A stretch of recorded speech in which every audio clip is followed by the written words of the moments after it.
Hello. Today General Hospital will reveal the sudden and tragic death of Natalia sent a deafening ripple through Port Charles, plunging the town into a cloud of darkness and unbearable tension.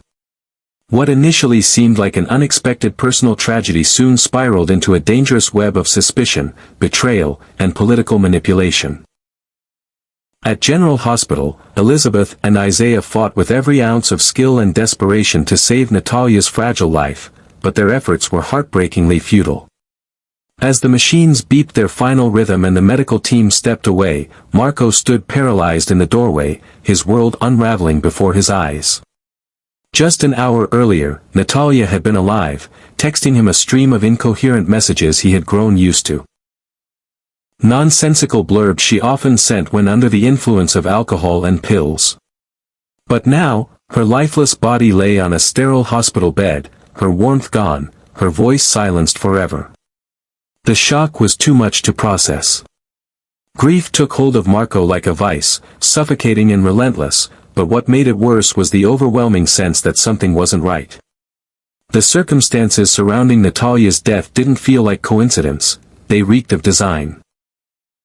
Even before Natalia's body had cooled, security footage emerged that captured Paul, Sonny's long-trusted enforcer, leaving her hotel room in a frantic, almost panicked state.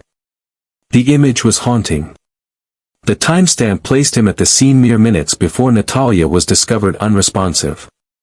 This discovery ignited a firestorm of speculation. Anna, seasoned in her instincts and guided by patterns that too often pointed toward calculated wrongdoing, immediately flagged Paul's presence as highly suspect. But when authorities tried to bring Paul in for questioning, he had already vanished. His sudden disappearance only fueled the fire, casting an even darker shadow over Sonny's role in the unfolding nightmare. Elsewhere, at Carly's house, Jocelyn updated Lucas with alarming clarity, explaining that Natalia had made an unplanned appearance at Daisy's christening earlier that day, an action that made no sense given that she had allegedly been preparing to leave town for good.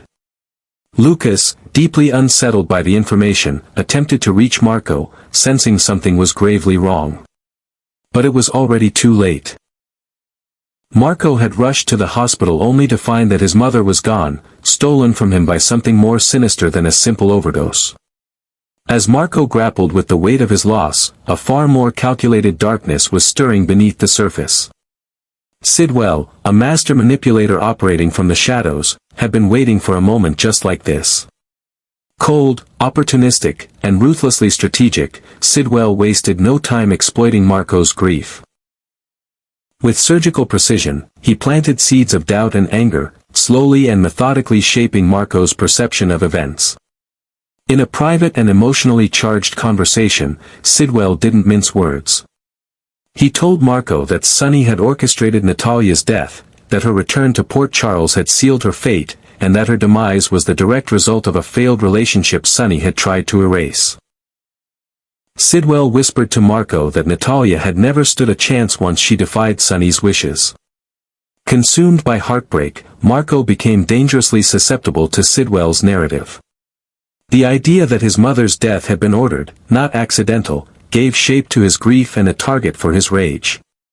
Logic and patience gave way to emotion, and before long, Marco publicly accused Sonny of murder, unable, or unwilling, to consider any other possibility. His voice cracked under the weight of his conviction, but the words were clear: Sonny Corinthos had killed Natalia. Meanwhile, Sonny found himself blindsided by the unfolding catastrophe. He had always relied on Paul, trusted him to handle the most sensitive of matters with unwavering loyalty. But that loyalty had evaporated without warning. During police interrogation, Paul shattered every unspoken oath he had ever made, telling investigators that Sonny had personally ordered Natalia's removal from town. He implied that her death, whether intentional or collateral, was the result of Sonny's actions. These damning allegations quickly turned into a legal nightmare for Sonny. Anna, under mounting pressure to act, summoned him for questioning as an official suspect in Natalia's death. Jason, Sonny's most faithful ally, had never wavered in his loyalty, but even he began to question what was really going on.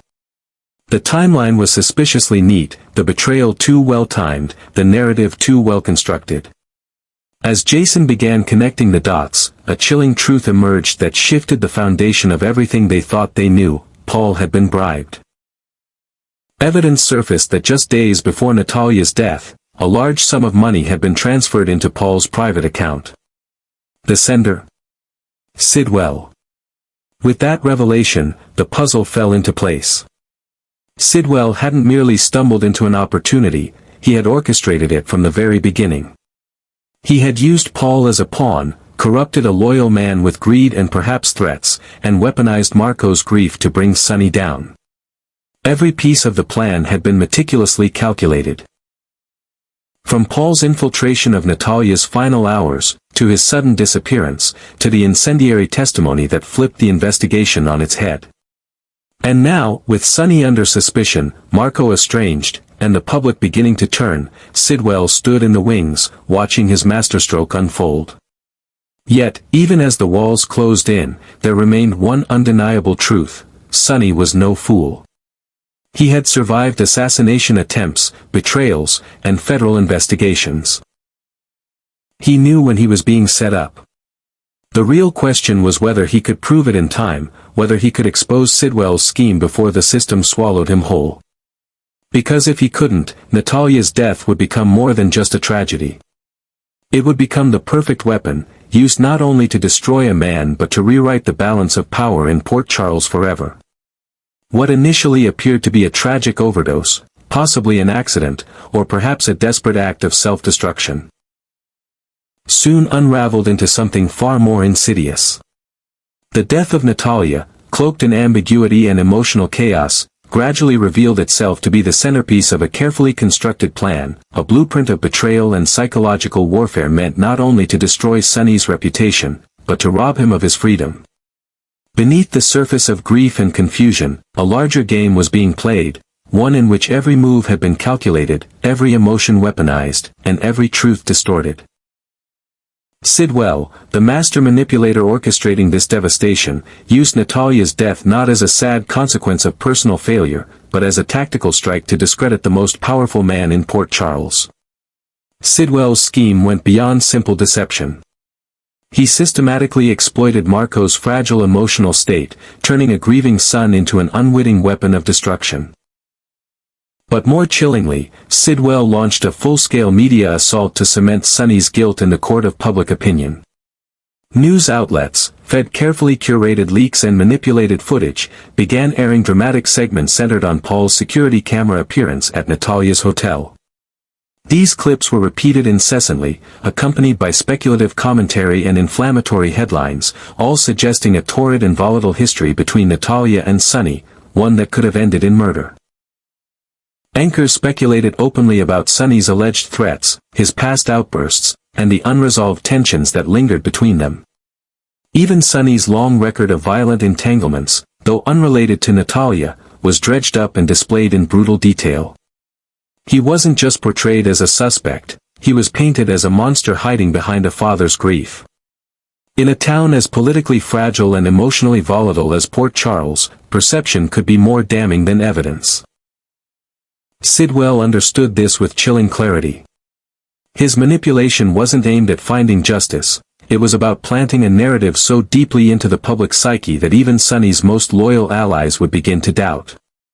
For the first time in years, Sonny found himself isolated, not by bullets or betrayals in the dark, but by an invisible siege of speculation and half-truths.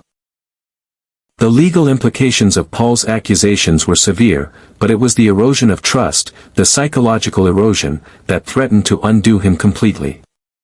Jason, though unwavering in his loyalty, began to urge caution. He recognized that the situation had shifted beyond backroom negotiations and calculated retaliation. This was a psychological war, and Sonny, blinded by personal emotion and his own sense of betrayal, was walking directly into a trap. Jason's warnings came not out of disloyalty but survival instinct. He urged Sonny to step back, to think, to rebuild a strategy not on emotion but on the cold logic that had once made him untouchable. But Sonny, cornered and emotionally wrecked, was not himself. He was no longer acting like the kingpin of Port Charles, he was acting like a father accused of killing the mother of his daughter's savior. And in that emotional fog, Sidwell was gaining ground with every headline, every whisper, every doubt that crept into the minds of allies and adversaries alike. Meanwhile, Marco found himself trapped in a labyrinth of grief and uncertainty. He had been so sure, so painfully convinced, that Sonny was responsible. Sidwell's timing, Paul's betrayal, the footage, the whispers, they had all aligned into what felt like undeniable truth. But something inside Marco refused to settle. Deep within the storm of rage and heartbreak, questions lingered, haunting him in quiet moments when the noise subsided. He couldn't forget the way his mother had once spoken of Sonny, not with fear, but with complicated affection. Natalia, despite their fiery clashes, had confided in Marco months before about her desire to start fresh in Belize with Sonny. They had talked of beginning again, leaving behind the bitterness and lies that had plagued them both. If Sonny had truly wanted Natalia dead, why would he have offered her a new life? Then came the troubling inconsistencies. Why had Natalia returned to Port Charles at all? If she was leaving with Sonny, what changed? Why was Paul, Sonny's enforcer, alone with her in that hotel room on the night she died? Why did Sidwell seem to know so much, even before any investigation had begun? It was as if the entire narrative had been prescripted, waiting only for Marco to step into his assigned role as the grieving, vengeful son. The more Marco thought about it, the more he realized he'd been played. Yet, even with these doubts forming, Marco remained paralyzed. He had already lashed out publicly, already voiced his accusation in a moment of anguish. Could he take it back? Would anyone believe him if he did? And most importantly, if Sidwell truly orchestrated this, how far would he go to silence the truth? Every question Marco asked himself chipped away at the foundation of certainty Sidwell had worked so hard to construct. If he pursued the answers, he might uncover something devastating, something that not only changed how he viewed Sonny, but revealed the depth of manipulation he had suffered. But doing so would also mean confronting his own guilt. Guilt for turning on a man who may not have been guilty, for letting his mother's memory be used as a weapon, and for becoming the tool of a predator far more dangerous than the man he once hated. Natalia's death, once perceived as a personal failing, had become the stage for a larger war, one of perception, influence, and power. And unless the truth was exposed soon, Sonny Corinthos would not just lose his freedom, he would lose the very identity he had spent his life constructing. Because sometimes, the deadliest blows aren't delivered by enemies with guns, but by allies who believe they are seeking justice. And in this case, justice was just another illusion, crafted by a master deceiver whose true goal was complete, merciless domination. At the center of the storm engulfing Port Charles stood Windmere, the brooding Gothic mansion perched on the cliffs, once a symbol of power, secrecy, and lineage, now transformed into the epicenter of a treacherous political war. The stone walls of the estate had witnessed many dark chapters in the town's history, but never before had it borne such concentrated malice as it did now, with Sidwell quietly orchestrating the downfall of Sonny Corinthos. And within its cold, echoing halls, Selina found herself trapped, physically safe yet psychologically cornered, no longer a predator but prey in a game she thought she had mastered. She had walked into her arrangement with Sidwell believing she was negotiating from a place of control. She had aligned herself with him under the assumption that her involvement would be peripheral, protected, and ultimately profitable. But that illusion had shattered with the sound of the explosion at Charlie's pub. Her contacts had been on site. Her name had been whispered. And now, suspicion clung to her like a poison she couldn't shake. Selina had never feared many men in her life, but Sidwell was not like the usual adversaries who relied on brute force or open threats. He operated in shadows, used information like a scalpel, and had a preternatural ability to anticipate moves before they were even conceived. She realized too late that she had become expendable. Sidwell had framed her for the bombing while she still thought she was in partnership with him. Now, he had her right where he wanted her. Isolated, distrusted, and paralyzed. She could feel the walls closing in with every passing day, every report on the news, every sideways glance from Sonny's people. She contemplated going to Sonny, warning him about the truth, about how deeply Sidwell's hands were inside the very machinery of Port Charles. But fear rooted her to Windmere's shadows. She understood the implications. If she made a single misstep, she wouldn't live long enough to clear her name. Sidwell had made that perfectly clear, without uttering a word. Meanwhile, Sidwell grew bolder.